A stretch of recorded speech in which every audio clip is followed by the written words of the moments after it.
I'd like to call the Village of Cottage Grove Plan Commission to order on Wednesday, July 12th. This meeting is being held as via hybrid. We have a Zoom link at the top of the agenda. We are also in Village Hall, and for those that choose to, there's also an audio call-in number. We have a quorum, and the agenda was properly posted. We don't have to do a roll call, do we? Okay. And we'll start with the Pledge of Allegiance. Find a flag. I pledge allegiance to the flag of the United States of America and to the republic for which it stands, one nation, under God, indivisible, with liberty and justice for all. Next, then, we have public appearances. This is public's opportunity to speak on any subject. If you are from the public, we just wish that you share your name, your address, your municipality, and hold your comments to no more than 3 minutes, so that we can capture that for the public record. So with that, I'll pause and allow anybody in the room or on Zoom to pipe in.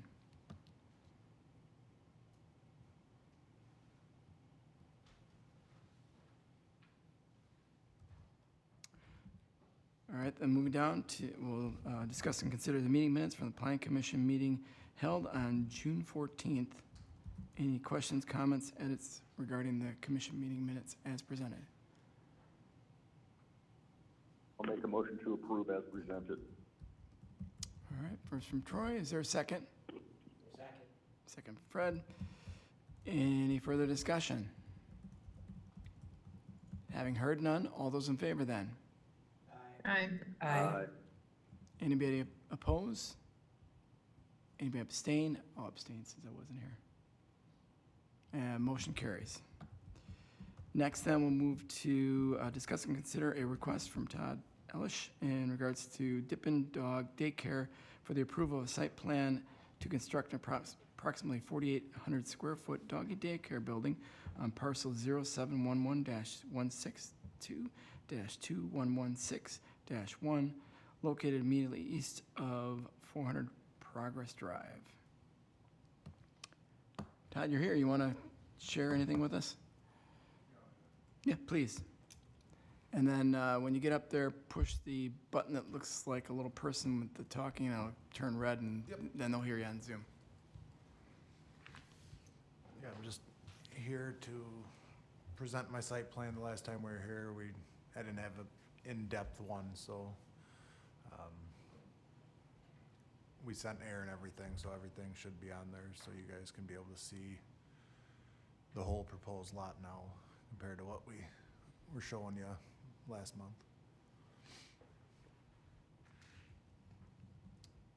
All right, Aaron? And then you have some. Yeah, so there's a variety of additional materials. There's an image of what the fence is going to look like, a wood privacy fence, kind of standard looking that you would expect. Added some details about exterior lighting, and then the scaled site plan that Andrew's team put together that had dimensions for the parking and the outdoor area and things like that. So we would recommend approval, still with a couple of conditions. We still will want to see a landscaping plan. I'm not concerned about the number of points because half the lot is wooded, but there'll have to be a little bit of something in the front. The lighting details are fine. We just want to see where that's going on the site. Just the standard reminder about sign permits for any signage. And then I think Josh and Strand can just work with Homburg on any outstanding details for erosion control and things like that. All right. Questions, comments from commission members?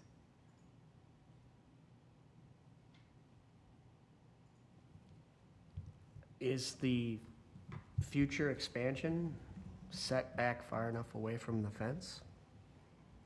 Or do we not need to worry about that at this point? What do you mean exactly? Well, For possible futures? I mean, you can't have a building on top of a fence, so there must be a I'm setback. assuming they will adjust the fence. Okay. Yeah, I would Right. adjust the fence, and Andrew has mentioned this too about building the fence up into the hill even, and letting the dogs be able to run up into the hill, into the wooded area. So if that future expansion does occur, hopefully it will, being able to extend that fence up onto the hill so dogs can Okay. run through the woods And as if well. the expansion doesn't happen within 2 years, or if it's different than what's shown, it would have to come back here anyway. Okay. I guess that's what I was really trying to get at. Thank you. Thanks, Fred. Other questions or comments?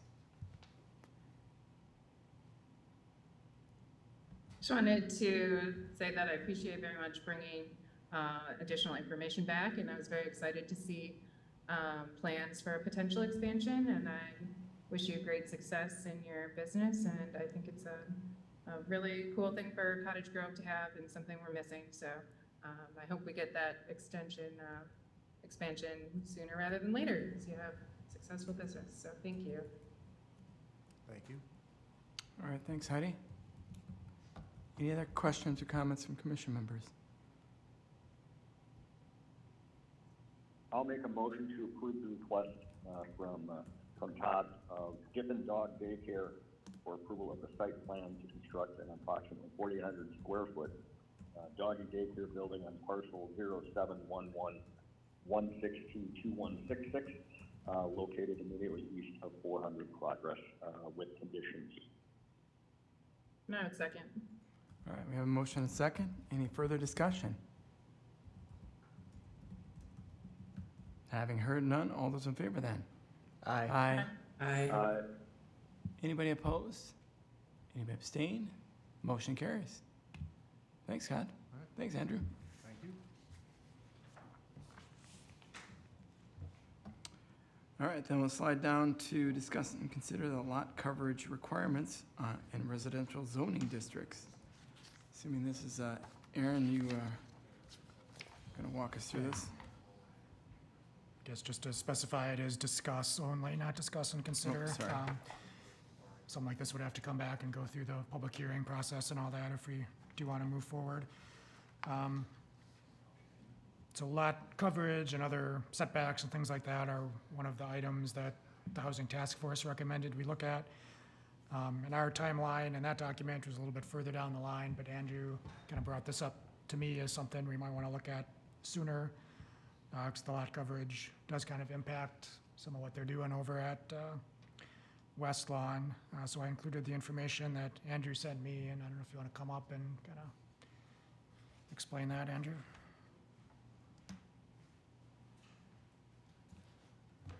Good evening. Nice to see everyone again. This came to light somewhat unexpectedly. It's not real common that, it's becoming more common, I guess, as we continue to evolve in what we're doing up in West Lawn, to have architects involved in design. Usually it's a draftsman. And in this particular circumstance, the architect did his job quite well and started digging into the ordinance and looking at very specific bullet points underneath the SR4 zoning code. And it came to my realization that there was a pretty limiting factor there in lot coverage, in that we have a 30% cap on the primary structure, 50% on the square footage of the lot for any impervious surface, and then 10% for an outbuilding that would be within that 50. We don't allow outbuildings, so that's very much a moot point. The one that we ran up against, I think, the most was the 30%. In this case, it was not a huge lot. It was a modest-sized lot at 13,500 square feet. And the couple had bought it a year ago and wanted to not have to construct within the 12-month requirement under the deed restriction, so I granted them an extension under conditions. So they spent that time developing their plans, and then pretty late in the game came to realize that this restriction was in play. The architect was misreading the ordinance a little bit in terms of how he interpreted it. So I think this project is going to be able to move forward underneath the current ordinance. But you know, I know with certainty that there's a number of projects that have been built in the community through the years that have exceeded these maximums. And frankly, I was kind of surprised when I read it. realize that we had that much of a limitation. But it's a very old ordinance. The SR4's been around about as long as I have out here. So it's shocking that I didn't understand it a little more clearly, and I apologize for coming this late in the game to this topic. But I think it's an appropriate time to do it as we look at the evolving ordinance in the village and how to more effectively use land as we plat and develop these neighborhoods. If I were forced to comply with this on every project, we'd probably have to double the size of the lots that we plat. You know, instead of putting in 13,500, I'd probably have to have 20,000 square foot lot to be able to allow people to build the projects that they want to build. I think it leads to a less efficient use of land by demanding larger lots so that people's impervious surface area can be held underneath a cap that feels really low. I did a little bit of research. I live in Monona, my brother serves on the PC there, and they adopted new ordinance, I think 2 years ago. And it was in response to some really big houses going up on the lake and just filling the lots. So they looked at their percent impervious coverage allowed and actually retracted it to the standards that were in the email that I sent to Aaron. So by comparison,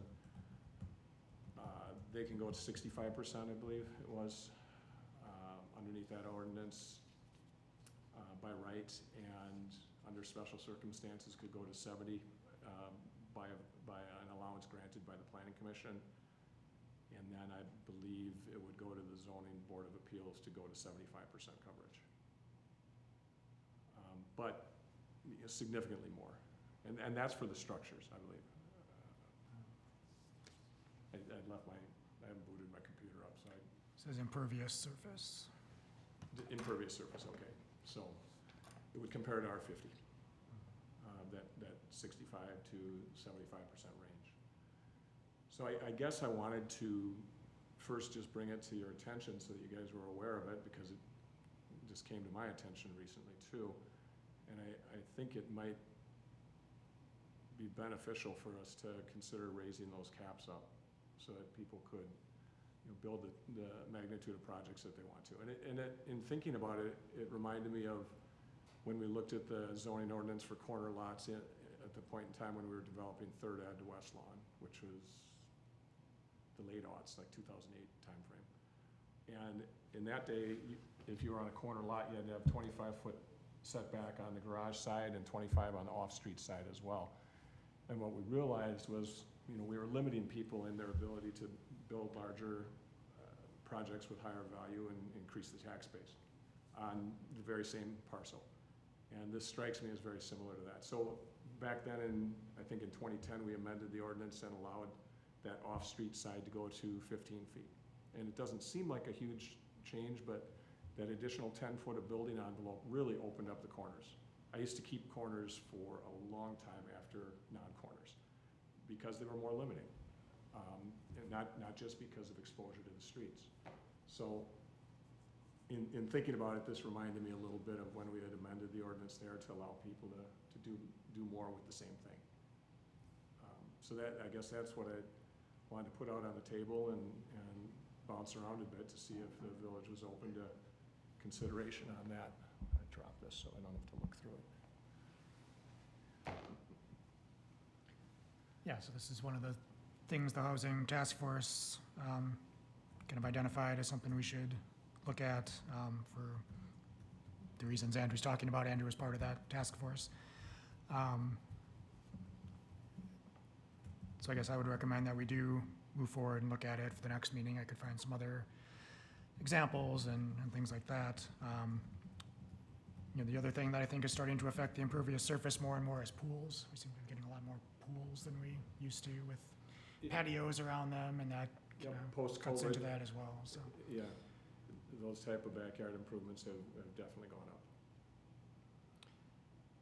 So especially the building coverage, I think, is something we can look at, because the setbacks are still going to be there to keep the buildings apart. The impervious surface ratio, whether we adjust it or not, will still be there to kind of control the amount of stormwater. Maybe it's not quite as important how much of that is building or how much of it is other surfaces. Mhm.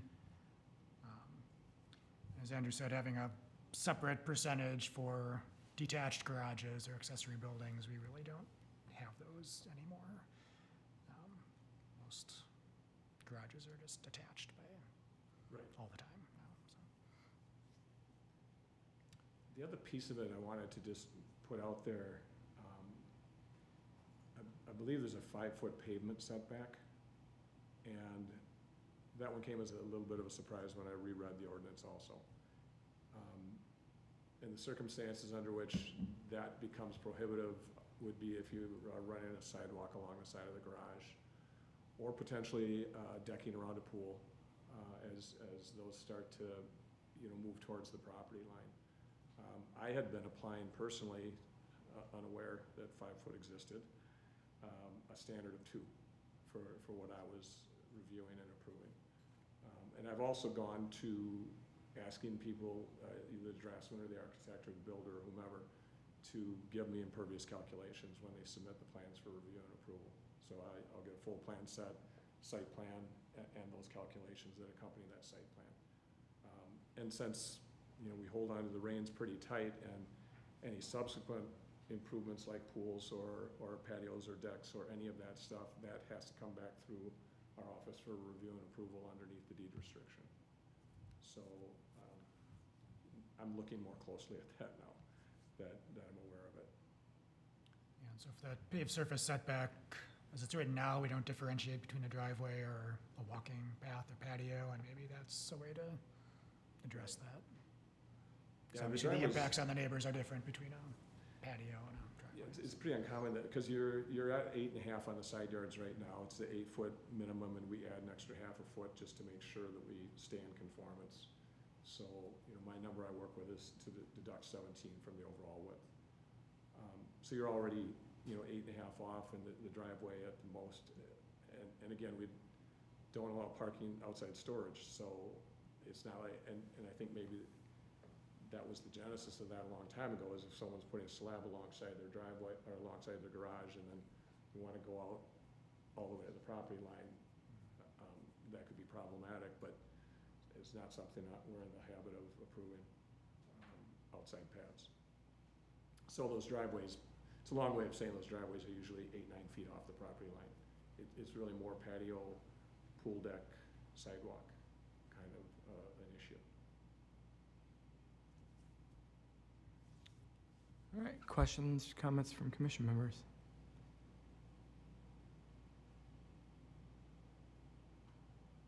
I think it makes a lot of sense to look at this and review, and looks like it hasn't been looked at in a while, and I think we should be in line with what other communities are doing. So it looks like we're kind of maybe a little bit behind in that. So I'd be in favor of looking ahead.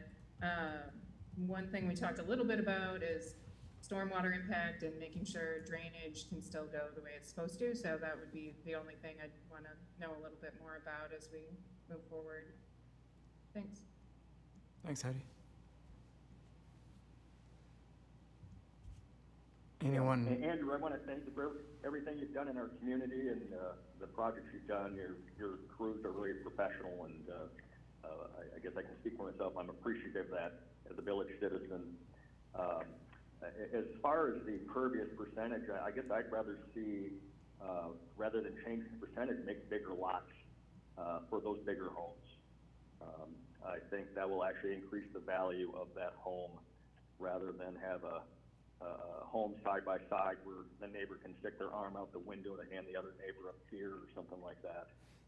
That's a bit tight, and that's an exaggeration, but it's, what's wrong with being different than every other community? Why do we have to be the same? Just my thought. Thank you, Troy. Anyone else?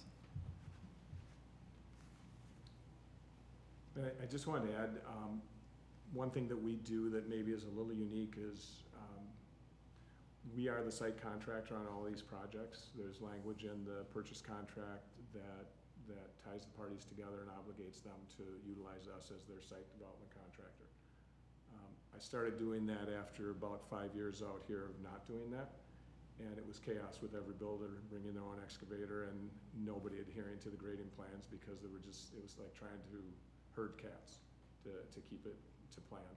So, we're very vigilant about making sure that, drainage patterns, spot elevations, erosion control measures, stormwater design and function being implemented, all of those things are part of why we keep our hands on the rein that long.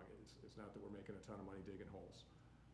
It's really a function of control so that we can stay in the process further. And so, we'll set up the equipment and shoot in grades with the owner and the builder and their concrete person and make sure that everybody's on exactly the same page. So that all these plans that we work so hard to develop are actually adhered to. Thanks, Andrew.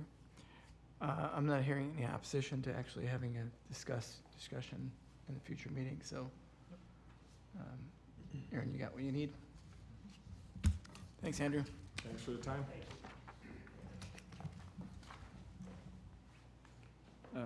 Then move right to discuss and consider the approval of the 2023 Park and Open Space Plan. Yeah, I can start with that. So this is a plan that I work with the Park Rec and Forestry Commission on. We've been spending, the last year or so on and off working on it. It has to be updated every 5 years in order for it to be up to date enough to qualify for a DNR grants for park-related projects. So because of that, the state also has a list of requirements that you have to fulfill with the plan, so that kind of forms the basis of how the plan's put together. I can share my screen here.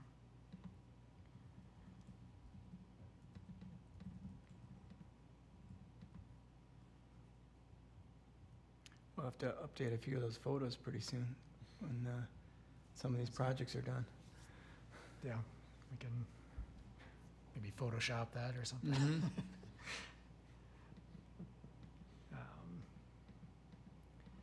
So a lot of the introductory stuff doesn't really change. The natural features that kind of influence the village and the parkland don't really change. The demographic data that they require, it's pretty similar to what we've already seen in the housing plan, so I'm not gonna go through all of that in detail. It's kind of stuff we've seen before.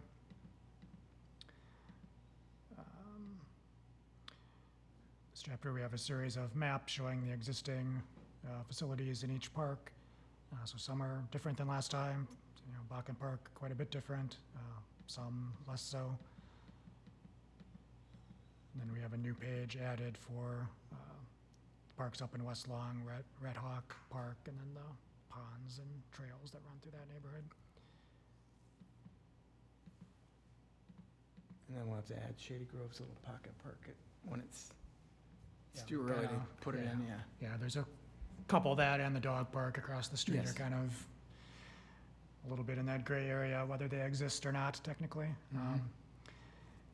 The goals are basically the same with the exception of goal number 5, which is new since the last plan. The Parks Commission wanted to put a little more emphasis on the bike and path network in the village, so they made that a separate goal, which I think is good.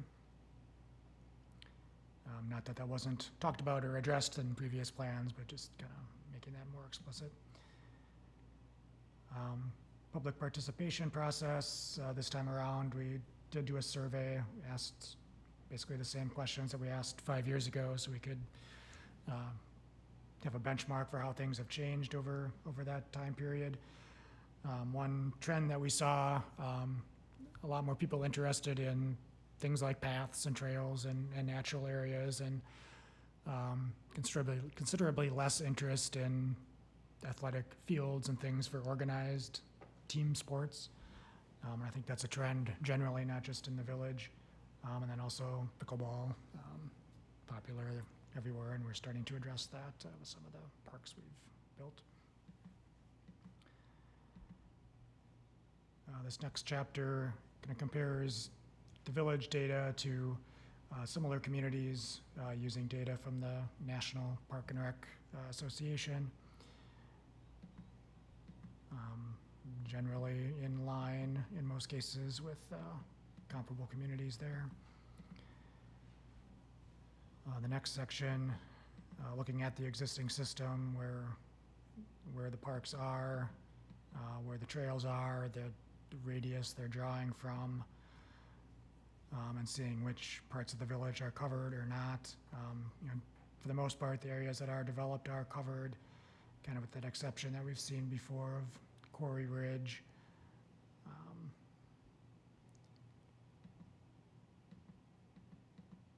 In the next section, we start looking forward about future parks that we would anticipate in future neighborhoods, the size of those, where, you know, generally speaking, they would be, the areas they would serve. So looking at, you know, that unserved spot in Quarry Ridge now could be addressed with a new neighborhood park as that housing expands to the east in the future.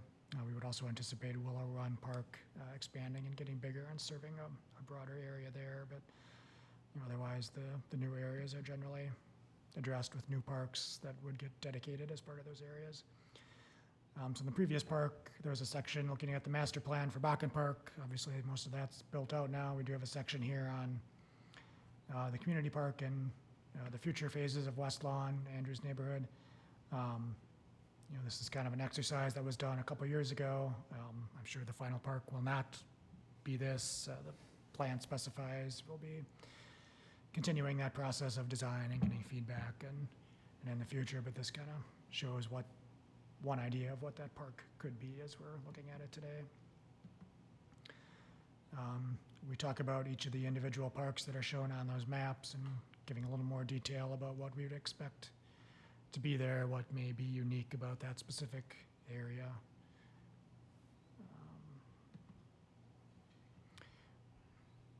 Speaking of things that are kind of moving targets, the activity in Bakken Park is another one of those. You know, we included the skate park as existing because it's under construction. We didn't include this, even though a lot of that will be going in later this year after the plan is approved. But we did address it here and explain that that's kind of under construction as we're going along. In 2017, the village did a ADA assessment for all the parks and public buildings. You know, a lot of those things have been addressed, either smaller items that get picked up here or there in the parks, or as playgrounds or shelters get replaced. The new ones are always brought up to the ADA standards.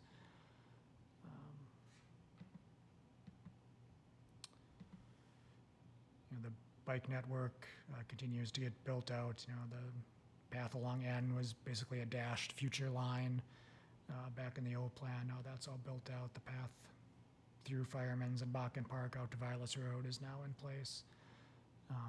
We're also showing where we would expect some of the future connections to be, both within the village and beyond, potentially. And the last chapter on implementation, we basically took each of those, both existing parks and the future parks. Now, for the existing parks, looking at specific items that either are or we anticipate being in the capital plan, and kind of getting a estimate from Strand about what we think those things would cost.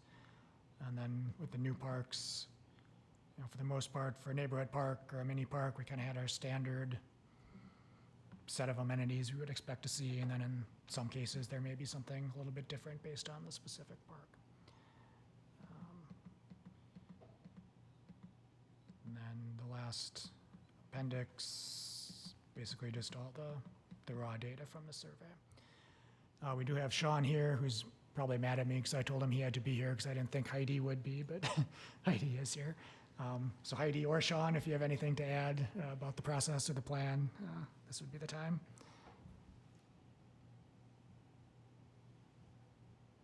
I was able to pop on, so thanks, Aaron, for all of your work on this. I have the pleasure of working on this with the Parks Committee, and they're all very proud of you know, what we have and, you know, the future of the things we hope to accomplish someday. Not sure when, but we have a plan drawn out, and it'll help us with grants and things moving forward. And I think Aaron did an excellent job pulling data and all the maps and graphics and information together. So thank you so much, Aaron, for all your work on this.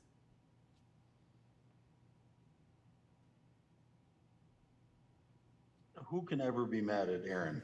So no one can ever be mad at Aaron. Yeah, the work that Aaron's put in on this and the committee has been phenomenal and saved the village a bunch of money. It's awesome that we can do this in-house, and we're very proud of this plan, so thank you. Any questions from commission members, comments?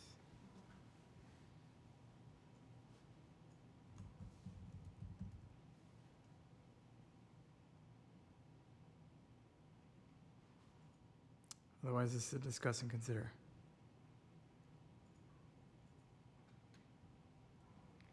Well, I have a technical question. Okay, that's, How are we discussing and considering something that already shows it was approved by the Village Board of Trustees on a future date? It's anticipating that it will be. If it's not, it'll get changed. Okay.